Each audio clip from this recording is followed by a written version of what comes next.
Welcome back to Beyond the Uniform. I'm Justin Nassiri, and my goal is to help members of the military community thrive in their post-service career and life. Today's episode number 412, Hemp and Psychedelics with Devin Alvarez at Straight Hemp.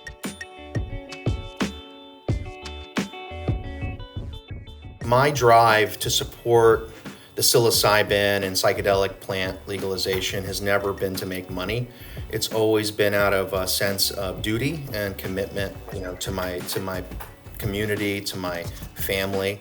Well, this was not the interview I expected it to be. For context, I had cold emailed Devin a while back because he's here in Denver. I had reached out at a point where I was just trying to get advice from other entrepreneurs. And, maybe 1 out of 5 people, 1 out of 10 people respond. And Devin not only responded, but he gave me like a page of really detailed answers to all of the questions I had around social media marketing and a bunch of other topics. And based on that, I was like, I just want to get to know this person more, and I invited him on the show. And I had actually intended to spend the bulk of our conversation talking about growth, talking about marketing, because I think he has some really great ideas there. But we ended up going down a different path. He runs a company that he started called StraightHemp.com. They sell different hemp-related products. We talk about CBD and other things in this interview. And he also is an advocate for psychedelics. Personally, I've just read a lot of articles about specifically with PTSD, how this helps people in a therapeutic environment. And we went down that path instead. I'm really happy that we did. Devin is a rare breed of people where the sense that I got in our conversation is that, yes, he's building a company. Yes, he's making money, but that's clearly not what's driving him. He is very community driven. He's very much about making the world a better place. I know that sounds trite, but it just really, I found our interview really touching in that sense. And for me as an entrepreneur, it was just helpful to see an example of someone who is so purpose driven. It's also an interview that cost me money. He recommended a book called Dear Founder, which I bought for $12 on Amazon. And there's a link to that in the show notes as well if you want to check it out. As always, at beyondtheuniform.org, we'll have show notes with links to everything we discuss, over 411 other episodes, just like this one, maybe not using the word psychedelic. This is the first time I've probably used it on the show, but I just thought it was a really interesting conversation. I hope you agree. And with that, let's dive into my conversation with Devin. Well, joining me today in Gainesville, Florida. I'm sad he used to be over here near me in Denver, Colorado, but he traded mountains for ocean. My guest today is Devin Alvarez. So for listeners, let me give a quick background. Devin is the founder and CEO of Straight Hemp, using a proprietary extraction method to power their leading Straight Hemp family of products. Straight Hemp is positioned to become a top seller in the natural products channel. He started out at the Air Force Academy before switching over to Florida State University. He holds a Master's of Science from Florida Agricultural and Mechanical University in environmental science. In context for how he got here, I forget even how I found Devin. I reached out to him by cold email, and he had sent me back a bunch of feedback on sales, marketing, brand building, and just really benefited from his advice. So wanted to have him on the show, get more of that advice, and also learn more about what he's up to at Straight Hemp. So maybe to start things off, Devin, if you ran into someone on the streets in Gainesville and they're like, "Oh, Devin, what do you do for a living?" How do you answer that? Oh, okay. Got it. Yeah. So yeah, if I ran into somebody on the street, I would tell them that we push for healing with plants. Right? We do that really with hemp, and we support, some of the psychedelic decriminalization and legalization efforts. So that's what we do. How did you get into this as a space? I'm guessing this was when you were getting your master's degree that you started to get exposed to this, but what was your starting point down this path? I grew up in the kind of in the swamps and backwoods of the Southeast, and there's a lot of plants here. And so early on, I was always interested in plants and herbalism, and I'd go look things up when I was a kid and go hunting for it, I got interested in it when I was back when we were hunting deer and hunting pig. I started getting interested in foraging, and in college or in high school and things, a lot of people like to smoke pot. I was very funny enough, I was super anti-cannabis, and I didn't. And and which was great for a developing brain. And so I became interested in like looking up other types of plants like mugwort or Damiana that I could use instead and not feel like I was like left out of the cool kids club, but like not mess my brain up. I went on into the military, and of course they're very anti-drug, unless maybe you're working for the CIA. And it wasn't until after I got out and was at FAMU doing the master's work. There was a period in between the military and going back to school at that level that I, got a chance to kind of hit the festival scene and travel around in kind of the neo-hippieism, movements. And there were some things I really liked about that. There were things I didn't as well. And, but I just saw like, there might be a different way. Personally, I come from a family that had a lot of alcoholism and generationally, and also was dealing with the opiates and the pharmaceuticals, which hit the Southeast really, really hard. And so I was always kind of looking for a different solution. I thought maybe if our parents had been able to smoke pot or had more access to other things, they wouldn't have chose these other paths. And I became really passionate about working with those kinds of plants. And after kind of going through some of my own healing experiences and healing past traumas and PTSD through the use of those plants. And and then, I, as a service member with a long lineage of service in my family's history, I kind of started seeing it as a national defense issue, essentially. I mean, if we're not of sound body and mind as a tribe, and we're fractured and we're sick, we're weak. And so kind of those two identities merged, and that's how we got into it. So I didn't know when we connected that there's this whole psilocybin component of what you're doing, which I want to dive into. But I'll just say from my own experience, I stopped drinking probably 3 years ago. I'm still occasionally will use cannabis. I feel like it is so baffling to me that as a country, we have stigmatized one substance and not the other. Like, I don't really understand how so many people advocate alcohol when I find that there's so many other things that are so much better for people. I think that alcohol can lead to a lot of destructive behavior that, of course, can be found elsewhere, but to me, it feels like much less likely. I love that you enter this as kind of, plants in general for healing. I'm a big advocate of ayahuasca and other things like that. There's so many like good substances that can help us in different ways, process trauma, work through grief, things like that. Would love to learn a little bit more because I knew about the hemp work that you're doing, but could you speak to the aspects outside of hemp that you work with now? Yeah, so we, let's see, it was 2019, and my friend Kevin Matthews, a West Point guy, he called me and says, do you want to help me decriminalize psilocybin mushrooms? And I was like, hell yes, let's do that. And so he brought over this petition, and I was one of the original petitioners of 5. I talked my partner into it as well. And we started that I-309 campaign in Denver with him. That was kind of like the signal fire, I guess, if you will. It kind of started a domino effect with the rest of the country. And so in addition to, putting my name out there, we as a company at Straight Hemp funded. We were a fledgling startup and we didn't have a lot of money, and we bootstrapped essentially into our position. But we gave what we could, and it was the right amount at the right time. And we hosted that organization in our corporate headquarters with office space and things. And we participated as an executive advisor, strategic advisor to the campaign there, supporting Kevin in that work. And then, of course, that led to the decriminalization there in Denver, which is continuing to move forward through Kevin's work, and continue to stay on board as a advisor to that, and provide office space and those types of amenities. And essentially in Denver, they're looking at now moving forward to approving sort of community use, so allowing people to be together, gather in circles, and do the group social experience, which can be really supportive to those healing efforts. As well as allow the gift exchanging, so the giving and taking without remuneration, so with no money.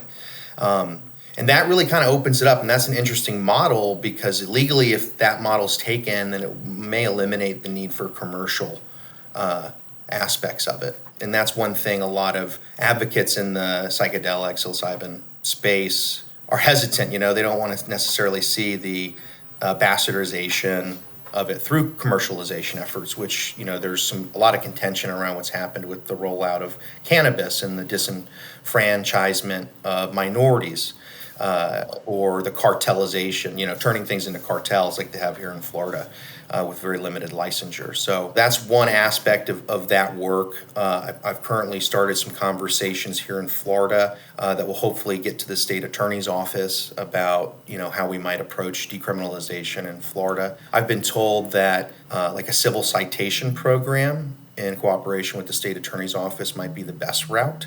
Otherwise, you know, we would need like a statewide ballot initiative and like a people's mandate essentially to do that. What is civil citation? Is that just means that it's decriminalized and it's therefore not that risky, or what does that mean? Yeah, that means essentially rather than getting arrested and put in jail for like a Schedule 1 controlled substance, you would instead pay a fine, which is typically small in its amount. And so that at least keeps you out of jail, and that's the decriminalization aspect of it when it moves into the fine category instead of the jail category. You know, I mean, there's not a ton of people, I think, getting arrested for those kinds of things, but it raises the level of awareness and the level of acceptance.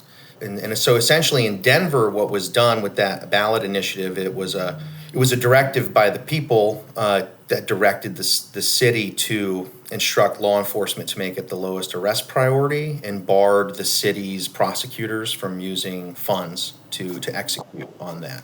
And then it brought the city into a conversation through the establishment of a panel to study the impacts of that policy and make future recommendations. And what about hemp? I interviewed someone years ago about hemp, but could you just kind of speak to what it is, what it's used for, and how you use it? Sure. So aside from using the economic power that we've been able to, you know, generate through the sale of hemp to fund the other plant medicines legalizations, man, hemp has many, many uses. I mean, starting obviously with fiber and food, you know, through the seed. Hemp was a required crop all the way since the American Revolution. Some of the initial founding documents were written on hemp paper, and you know, you were required to pay some of your taxes in hemp at the time if you were a landowner. And even into World War II, there was a huge effort through the War Department to get hemp production because it was used in the Navy for sails and rope and all sorts of things. And there's some neat videos that are put out by the department at that time about growing hemp and the war effort and whatnot. And we'll see them all stacking huge cannabis plants, you know. And that's kind of stuff still goes on in terms of industrial production. But most recently, you know, hemp is a type of cannabis, and so is marijuana. I mean, they're very close. It's just the legal difference between the THC content. And the biggest thing now is the CBD space. And CBD is both a molecule, it's cannabidiol, and it's also kind of a market term for all the medicinal products that come from hemp. And so, you know, it's really the essential oils of the hemp plant that CBD is a part of, and those essential oils are the healers, and they can provide really amazing benefit for stress reduction, aka anxiety, helping improve sleep, getting to sleep and staying asleep, as well as reduction in certain kinds of pain, inflammation in the body, and then there's a whole host of other disorders that, you know, I'm not legally allowed to name because of some FDA laws, but they're out there. You know, people can go to projectcbd.org if they want to kind of get a summary of all the great research that's been done. And I mean, pretty much any disease that you have carries with it all these other issues, right? You're going to be stressed. You might have trouble sleeping from that stress. You're likely going to have pain, you know, as well as like the family around you. I mean, so it's, you know, I mean, especially with the pandemic and everything the country's been through in the last few years, all of that stuff is a much higher level. So its application is more needed than ever. And then conversely, something that people don't think a lot about, although everyone's thinking about immunity these days and buying immunity type products, is stress, pain, and sleep have really massive impacts on your immune system. And so impacting those, getting better sleep and whatnot, is going to have it's going to make your immune system more resilient. And so CBD and hemp have the ability to impact that. But the formula that you have is really important, right? Because CBD as a single molecule, which is something that people sell, they sell isolate products, is not really as effective. And it's hard to dose. It has what's called a biphasic or bell curve response. And if you take too much, you can eventually drop the health effect to nothing. But if you have these other components, and THC is an important component, and there is THC in full spectrum hemp products, just not above that legal limit of 0.3%. But that's still enough to make a pretty good difference. And then there are these terpenes. There's terpenes like myrcene or caryophyllene or a host of others. And they do all kinds of interesting things. Like, for instance, the myrcene terpene works on the GABA system. And that's what alcohol works on. So it's something that helps you relax. And so you can get these relaxation effects from hemp without the hangover of alcohol. And so essentially, having a really high quality full spectrum product that has a ton of terpenes in there, and the right kinds of terpenes, because there's hundreds of different types of terpenes, makes all the difference in the world. And that's what we do at Straight Hemp. We do a water extraction from fresh hemp plants to get that essential oil fraction, and then we do the CO2 extraction to get the rest of the cannabinoids. Just to make sure I'm tracking, and correct me if I misinterpret things here. If I step back as a layperson, I see CBD hemp kind of in the same area, non-psychoactive, so it's not messing with my head. It's not like a recreational thing. It's much more about it's non-addictive. There's a lot of health benefits that people can look into from CBD and hemp. One step over, we've got cannabis, which does have more THC. And with CBD hemp, my understanding is 0.3% THC. That's essentially the same as like the effect of alcohol in cough syrup. It's like, yes, there is alcohol in here or in kombucha, but it's not an extent of alcohol that it's going to impair you. It's similar with CBD and hemp, very low levels that are legally allowable anywhere. Then you've got cannabis, which is legal in some states, not in others. Booming industry, lots of potential there. And then you've got this third bucket of psilocybin, mushrooms, that right now seems more exploratory from a therapeutic setting, doing this in a psychology setting or like much more guided structure. Is that kind of a fair understanding of the three groupings, or anything you want to maybe correct that I misinterpreted there? Yeah, I think your segmentation is spot on. The one thing I would correct is that cannabis is the master plant. Like it's the genus, right? So it's the dog to the Rottweiler and the Shih Tzu, and marijuana are both breeds or strains of cannabis. And so then you just have the marijuana side and you have the hemp CBD side, and people get that confused all the time. It's a bit of scientific or taxonomic technicality. Mm. And what I find interesting is I see a lot of money to be made on the hemp side of things and more of the THC side. Like I see that like big business there. It does feel like psilocybin, mushrooms, like that is much more about, there's been a lot of people studying veteran trauma treated with psilocybin. There's a lot of therapeutic benefit there. It doesn't seem like there's a big financial opportunity there. And to your point earlier, this thought of like gifting, it feels like there's some desire within the community to keep the business out of that. And what I find is fascinating is like, it feels like you're doing the hemp business, but you're really investing in supporting legalizing this field where there's not a business case. Is that just out of passion? Is that out of a sense of belief in it, or do you see a business there that's lucrative? Yeah, my drive to support the psilocybin and psychedelic plant legalization has never been to make money. It's always been out of a sense of duty and commitment to my community, to my family, to my nation. Within that whole industry, there are different groups, like there's a Thai Life Sciences and other corporate entities I could name that are public companies that definitely see a financial opportunity, a business opportunity in it.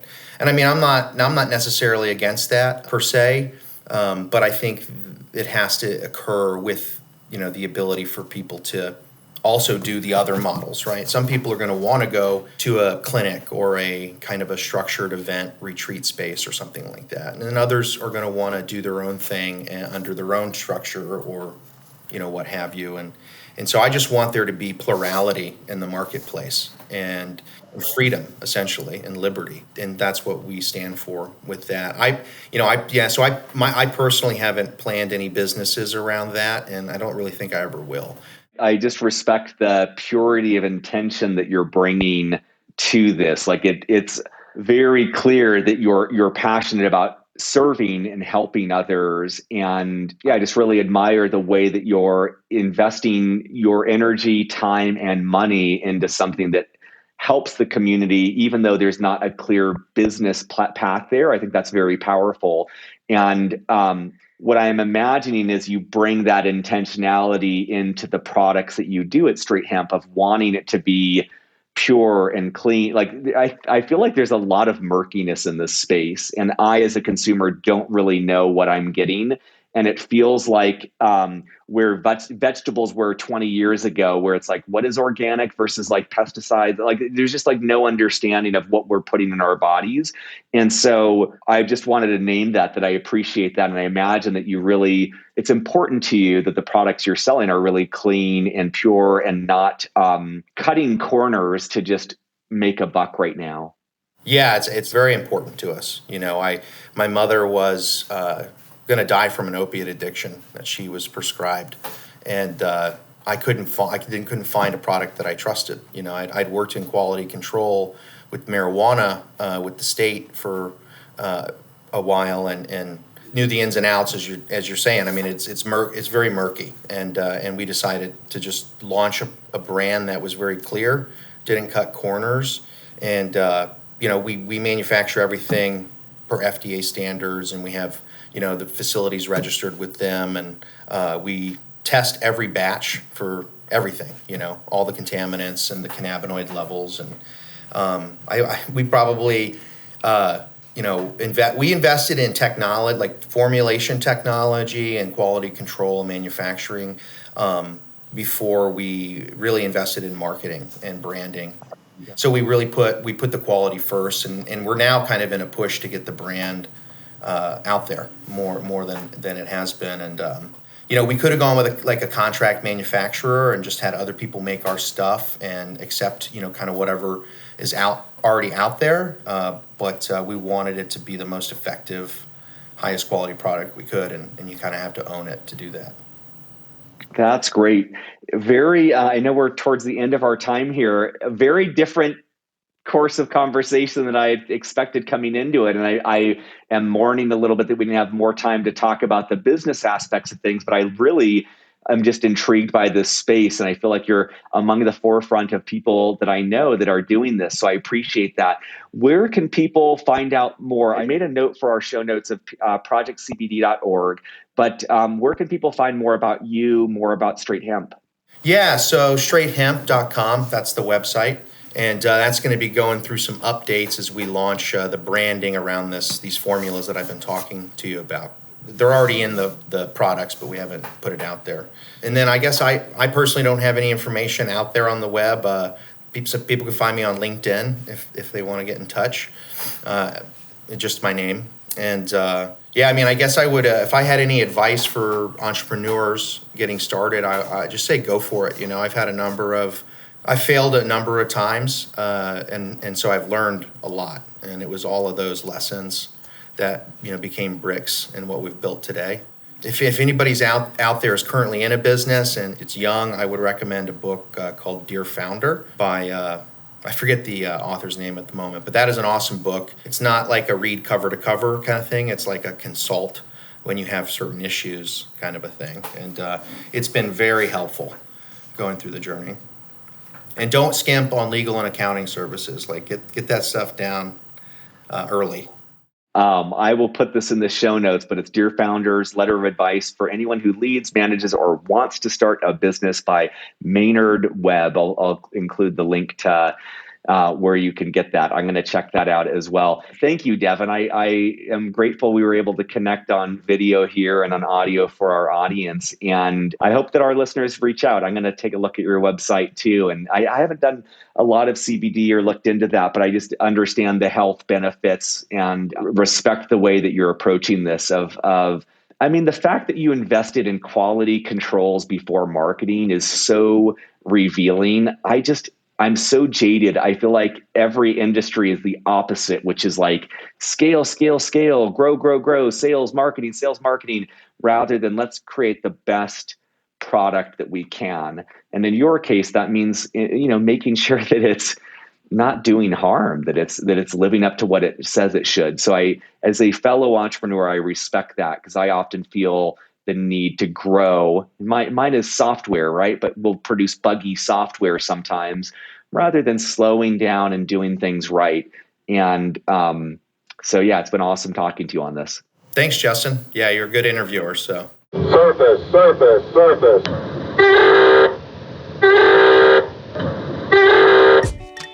Beyond the Uniform is written and produced by me, Justin Asiri, with the help from our Chief of Staff, Steve Bain, our editor, Lex Brown, and our Head of Social Media, Janelle Hanf.